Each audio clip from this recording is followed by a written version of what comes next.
A sharp economic pivot from Washington and a staggering stumble from Beijing.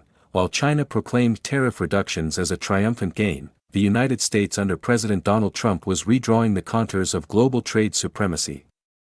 Through 5 decisive measures, Trump compelled Nanhai to concede, kept America's grip on strategic tariffs intact, nudged Chinese media into an unexpected ode to New York, dictated the rhythm of negotiations, cornered China into an awkward agreement, and delivered tangible domestic wins, lowered drug prices and surging stocks. But that's not the entire play. Why did President Trump sign a deal with the United Kingdom first, instead of prioritizing Japan or the European Union? This wasn't simply about trade, it was a calculated strategic maneuver. The goal: reassure the West, isolate China's influence within Europe, and re-establish American dominance over the global trade rulebook. This wasn't mere economic diplomacy, it was a full-scale geopolitical operation with Donald Trump as its architect-in-chief. The preliminary deal between the US and China symbolized a moment where America reaffirmed its global leadership through an assertive, often confrontational, trade policy. The US achieved 5 crucial outcomes from the agreement. First, America retained a key tariff rate of 20% while significantly scaling back China's advantage, maintaining leverage in vital sectors like green energy and semiconductors. Though average tariffs dropped from 145% to 30% on the American side and from 125% to 10% on China's, the structural benefit lay firmly with Washington, who used this as a calculated tool, not a compromise. Washington's hold on strategic tariffs covered products like fentanyl, chips, and renewable tech, key sectors in today's industrial battlefield. According to trade strategy models, modest protectionism in core industries increases bargaining power, especially against state-subsidized economies. This tariff architecture reveals the U.S. intention to preserve dominance under a ceasefire, while keeping pressure locked on Beijing's industrial arteries. During a press conference, Trump stated, "We will no longer foot the bill for other nations' miracles. American jobs, health, and safety will be protected by American policies." This focus on national interest granted the U.S. unmatched initiative during the talks, an advantage no symbolic gesture could challenge. Second, China Central Television aired the American cultural program I Love New York, a symbolic coup for U.S. soft power. Just a day after the trade announcement, the show appeared on Chinese screens in an unexpected cultural shift. Foreign media interpreted this as a bow to American cultural prestige from Chinese Communist Party elites. Harvard professor Giuseppe Ney's soft power theory highlights how identity and values form the bedrock of global influence. CCTV's move wasn't just programming, it was a quiet acknowledgement of cultural defeat. Amid supply chain decoupling and rising value-based alliances, the U.S. leveraged not just hard power but also revitalized soft influence in reshaping its manufacturing ethos. A State Department spokesperson welcomed this as a positive step in peaceful competition. Third, a South Korean reporter filmed high-ranking Chinese officials rushing into the U.S. Treasury building during G20 meetings, revealing America's command over negotiation pace. This unscripted footage, showing 10 Chinese delegates in haste, sparked global discourse. Such leaks weren't accidental but illustrated Washington's grip over the negotiation timetable and agenda. As international trade theory suggests, states under pressure but reliant on specific trade structures tend to adopt defensive diplomatic positions. The fragile Chinese economy translated into bargaining vulnerability. The U.S. Trade Representative's Office issued a rare note, saying, "China's goodwill is noted, but structural change is our demand." In the struggle to steer the tempo, the U.S. again emerged as the conductor, not the chorus. Fourth, China agreed to the deal swiftly in Switzerland, an abrupt reversal of its no-pressure stance. Once defiantly resistant, Beijing signed just 2 days into private discussions, reflecting anxiety over its economic foundations and diplomatic isolation. As realist scholar Hans Morgenthau posited, national actions stem more from survival interests than ideology. Faced with America's focused offensive, Beijing relented on core issues, including tech export barriers. For the first time, it consented to a transparent and verifiable mechanism under a multilateral framework, an unprecedented concession from Nanhai. U.S. Treasury Secretary Jeff Benson welcomed the substance but cautioned, true test lies in execution and follow-through. Put plainly, America didn't just win the deal, it embedded a verification clause to safeguard future dominance. Fifth, the American public reaped real benefits, drug prices dipped, and stock markets soared. A new executive order required U.S. drug prices to match global benchmarks, shattering monopolistic leverage held by pharma giants. This move was expected to slash prices between 30 and 80%. The benefits extended beyond American patients. China's generic drug exporters saw their margins shrink, and their stock values plummet.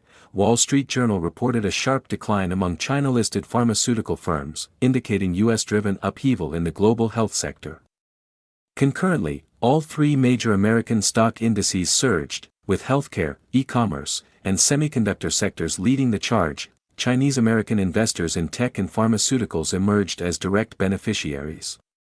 According to Guinnessian economics, boosting marginal consumption via state intervention fuels domestic demand and investment confidence. Trump's policy aimed at both, protecting livelihoods and fortifying capital markets. At the executive order signing, Trump declared, "No more slavery to high drug costs. Today, we take back control." In essence, the U.S.-China talks were not merely a policy win, they were a bold reassertion of structural leadership in a fracturing global order, from tariff maneuvering to cultural influence, tempo control to coerced concessions, and dual-focus policies benefiting both citizen and investor. The U.S. delivered a calculated blow across 5 dimensions. It underscored Trump's blend of foresight and policy muscle. This was not just a turning point, it marked America's transition from globalization's victim to the architect of a new world order. Washington had seized the megaphone of global trade and rewritten the rules. President Trump's recent breakthrough in trade negotiations wasn't limited to the tit-for-tat between Washington and Beijing. Days before this historic announcement, the United States secured a landmark trade pact with the United Kingdom, outpacing a slew of other eager contenders. Why Britain, and why now? On the 18th of May, as trade talks with China loomed, President Donald Trump and British Prime Minister Keir Starmer revealed a new trade agreement hailed by Trump as a major leap to lower tariffs and broaden market access on both ends of the Atlantic. While the finer points are still under wraps, Starmer called the moment historic. Britain beat countries like Israel, India, Japan, and South Korea to the finish line, each of which had been hoping for the honor. Why did Trump pick Britain? Beyond economics, the agreement is expected to generate $6 billion in foreign revenue and open up $5 billion in fresh exports. But Trump had more than just dollar signs in mind. Reinstalled in office for only a short time, Trump has already made moves that ripple globally. Many critics argue that Washington can no longer be relied on to uphold the West's shared legacy. But choosing Britain for the first major deal sends a message: respect for tradition and assurance for allies. Trump's post read, "Our agreement with the United Kingdom is full spectrum and will strengthen our ties for years to come." He added that with the two nations' long-standing alliance, it was a tremendous honor to make Britain the venue for this debut. Though no longer the empire where the sun never sets, the UK still ranks 6th globally, with a GDP in 2024 of approximately $3.58 trillion, and per capita income of $52,400. That's about 12% of US GDP and 19% of China's. But Britain still punches above its weight geopolitically. Despite periodic squabbles, the UK remains America's staunchest ally. Trump's current tariff campaign is aggressive, but Britain was spared the worst. While other economies faced steep duties, the UK saw only a 10% baseline tariff. This preferential treatment shows Trump's pick wasn't random. The move also serves as a warning shot toward China. The message is clear: the US clinched a deal with Britain in under 30 days, and a dozen more nations are waiting in the wings. Beijing has limited room to maneuver. Simultaneously, this lures Starmer's administration closer into the US orbit.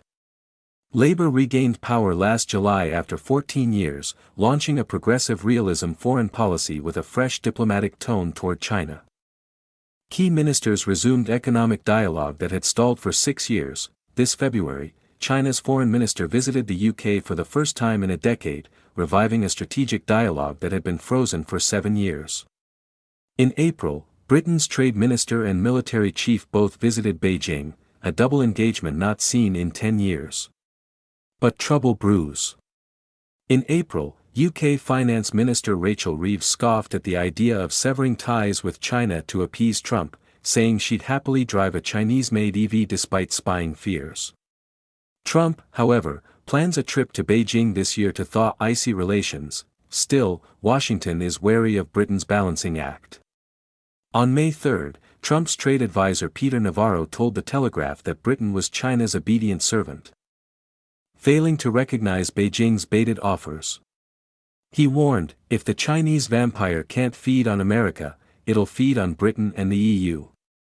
In this tense climate, with the world deeply economically entwined with China, U.S. pressure led Starmer's team to rethink.